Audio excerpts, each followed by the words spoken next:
আসসালামু আলাইকুম বন্ধুরা, আজকে চলে আসলাম বেনাপোল ল্যান্ডপোর্ট কার্গো ইয়ার্ডে। চলেন আপনাদেরকে দেখাই কত সুন্দর একটি জায়গা। আসলে নিজে চোখে না দেখলেই বুঝতে পারবেন না যে কত সুন্দর একটা জায়গা। এই যে আমাদের বেনাপোল কার্গো ইয়ার্ড ল্যান্ডপোর্ট নতুন হয়েছে এটা। তবে ভিতরের পরিবেশটা আরও সুন্দর দেখানোর চেষ্টা করব। তবে বন্ধুরা, যেটা বলছিলাম, এখানে না আসলে আপনারা বুঝবেন না কত সুন্দর একটি জায়গা, অসাধারণ চমৎকার একটি জায়গা। সন্ধ্যার পরে দেখেন মানুষজন এখানে ঘুরতে আসে, দেখলেই বুঝতে পারবেন।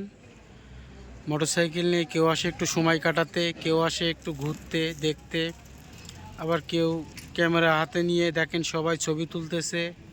আসলে অসাধারণ একটি জায়গা, মানে নিজের চোখে না দেখলে বুঝতে পারবেন না। আমি যতটুকু পারছি আপনাদেরকে দেখানোর চেষ্টা করছি। ভিডিওটা হয়তো একটু অনেক লং হবে, তবে দেখবেন আপনাদের অবশ্যই ভালো লাগবে। দেখেন বন্ধুরা, খুব চমৎকারভাবে জিনিসটা তৈরি করা হয়েছে। গেটটা অসাধারণ গেট, না দেখলে বুঝতে পারবেন না। খুব চমৎকারভাবে তৈরি হয়েছে। এখানে যারা কর্মরত অবস্থায় আছেন তাদেরকে একটু বলে কোনো রকমের ভিতরে ঢুকলাম, কিন্তু আসলে এখানে ঢোকা নিষেধ। এখানে না ঢোকাটাই বেটার, ঠিক আছে?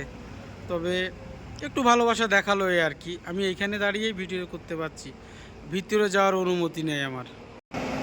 এটা হচ্ছে ইন্ডিয়ান গাড়ি, বাংলাদেশের দিকে ঢুকতেছে, ঠিক আছে? দেখলেই বুঝতে পারবেন। ওই যে বাংলা গাড়ি একটা দাঁড়িয়ে আছে, ঠিক আছে? আর যে লাইটগুলো দিয়েছে, ল্যাম্পপোস্টগুলো অসাধারণ এক কথায়। আসলে খুব চমৎকার একটি জায়গা। আর সবচাইতে বড় কথা হচ্ছে ওর ভিতরে যাইতে পারছি না। ভিতরে যাইতে পারলে অবশ্যই আপনাকে অনেক কিছু দেখাতে পারতাম, কারণ এটা হচ্ছে একটা কর্তৃপক্ষর দায়িত্বে থাকা জায়গা। এখানে চাইলেই যে সেই ঢুকতে পারে না, ঠিক আছে? এজন্য ভাই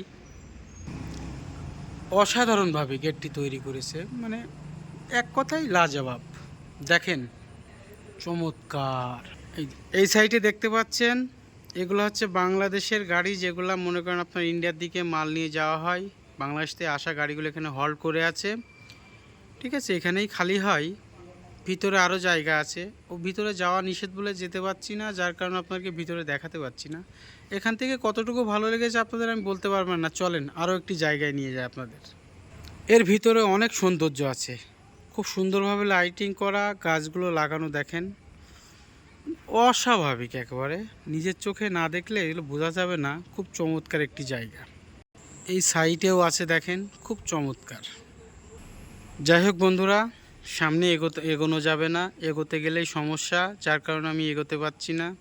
এগোতে পারলে আপনাদেরকে আরও কিছু দেখাতে পারতাম। এই যে মনে করছেন এতটুকুই জায়গা, না বন্ধু, ভিতরে আরও অনেক বড় জায়গা। এই মুহূর্তে আমাদের আর সামনে যাওয়া যাবে না, তারা বারণ করতেছে। এখান থেকে আবার বিদায় নিচ্ছি, আমরা বেরিয়ে যাব বন্ধুরা, ঠিক আছে? চলেন আরও একটি সৌন্দর্য দেখায় আপনাদেরকে।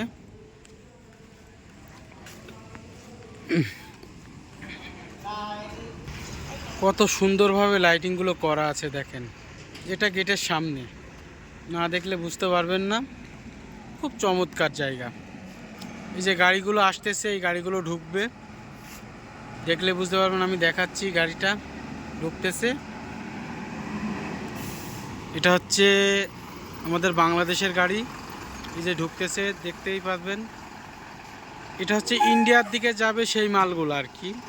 তো গাড়িতে কি আছে আমি জানি না। তো এটা হচ্ছে ল্যান্ডপোর্ট, এভাবে গাড়িগুলো ঢোকে, ভিতরে ঢুকে ইন্ডিয়ান ট্রাক আর বাংলা ট্রাক আনলোড হয়, খালি হয়, এভাবে মালগুলো যাতায়াত করে।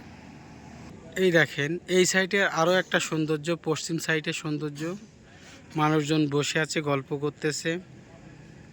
মানে আসেন, একদিন আসলে বুঝতে পারবেন কত সুন্দর জায়গাটা। এই যে এই সাইড দিয়ে যে গাড়িগুলো ঢুকতেছে দেখতে পাচ্ছেন, ইন্ডিয়ার থেকে আসা মাল বাংলাদেশে খালি করে ঢুকতেছে। এই যে গাড়ির লাইন পড়ে যাচ্ছে, এটা হচ্ছে টোল ঘর। সব খালিগুলো গাড়িগুলো সব ব্যাক চলে যাচ্ছে ইন্ডিয়ার দিকে, ঠিক আছে? ওই যে গেট, ওই গেট দেখলে বুঝতে পারবেন, ওই হচ্ছে আমাদের সীমানা শেষ, ওটা আমাদের বাংলাদেশ গেট। যাই হোক বন্ধুরা, আর বেশি কথা বাড়াচ্ছি না, আজকে এই পর্যন্তই। যদি ভিডিওটা ভালো লেগে থাকে অবশ্যই, যদি ভিডিওটি ভালো লেগে থাকে লাইক, কমেন্ট এবং শেয়ার করে দিয়েন। আর বন্ধু হয়ে পাশে থেকেন। আমিও আছি আপনাদের পাশে সবসময় চেষ্টা করব আপনাদের পাশে থাকার জন্য। আল্লাহ হাফেজ।